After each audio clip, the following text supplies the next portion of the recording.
একজন বীর মুক্তিযোদ্ধাকে যেভাবে আঘাত করা হয়েছে, তার মারমুখী ভূমিকা, সে এখন মৃত্যুর সাথে পাঞ্জা লড়তেছে। আসলে বাংলাদেশ জামাত ইসলাম করলে কি তার এই অবস্থা করা হবে? আমরা কি বাংলাদেশ জামাত ইসলাম যারা করি তারা কি অন্যায়ের সাথে আপোষ করেছি না অন্যায় ন্যায় করেছি? আমরা ন্যায় করার পক্ষে থেকে যদি অপরাধ হয় তাহলে এইভাবে না মানে আমাদের সাথে যুদ্ধ করার জন্য ঘোষণা দেন। আমরা রাজপথে নামতে চাই। প্রশাসনের মন্তব্য ভালো না। প্রশাসন, আমরা 100 বার ফোন দিয়েছি, প্রশাসন এই কথায় আমাদের ফোন রিসিভ করে নাই। প্রশাসন আমাদের পক্ষে বিপক্ষে নিয়েছে অবস্থান। প্রশাসন আমাদের ডাকে সাড়া দেয় নাই। প্রশাসনকে আমরা শতবার ফোন দিয়েছি, প্রশাসন আমাদের কথা শুনে নাই। এখন প্রশাসন আসছে দেখতে আমাদের রুগী, আমাদের মৃত্যুর সাথে আমাদের রুগী এখন প্রশাসন এসে দেখছে।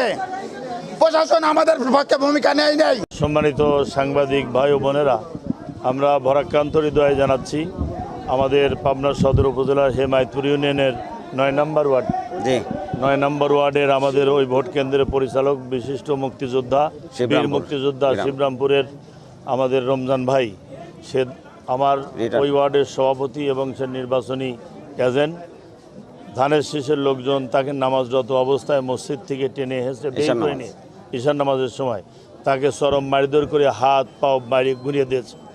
এবং এখানে বর্তমান যিনি ধানের শীষের প্রার্থী, তার ভাই এবং তার আত্মীয়স্বজন বাবুল বিশ্বাস এবং তার রানা বিশ্বাস তাদের নেতৃত্বে এবং রায়হানের নেতৃত্বে তাকে মারা হয়েছে। এবং আপনারা এখানে দেখেছেন যে এই রোগীর কী অবস্থা।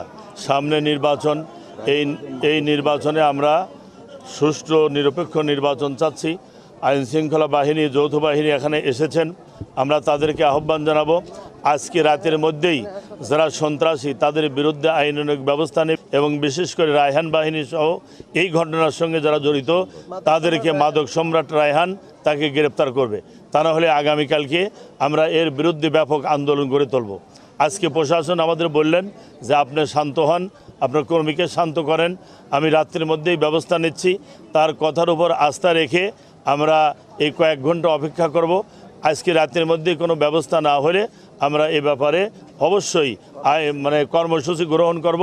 এবং আপনাদের মাধ্যমে জানাতে চাই, পাবনায় তারা তাদের পরাজয় নিশ্চিত জানতে পেরে আমাদের নিয়মিতভাবে আমাদের ব্যানারগুলো কাটিয়ে দিচ্ছে, আমাদের ফেস্টুনগুলি কাটিয়ে দিচ্ছে, বড় বিলবোর্ড যেটা দেওয়া হয়েছে রাত্রিবেলা চুরি করা হচ্ছে, আমাদের এজেন্ট যারা তাদের বাড়িতে যা হুমকি দিচ্ছে, মহিলারা গ্রুপ বের হলেই তাদের উপর আক্রমণ করছে। তারা একেবারে নিশ্চিত পরাজয় জেনে তাদের কোনো সমর্থন নাই, ভোট নাই, এজন্য তারা শক্তির আশ্রয় নিয়েছে।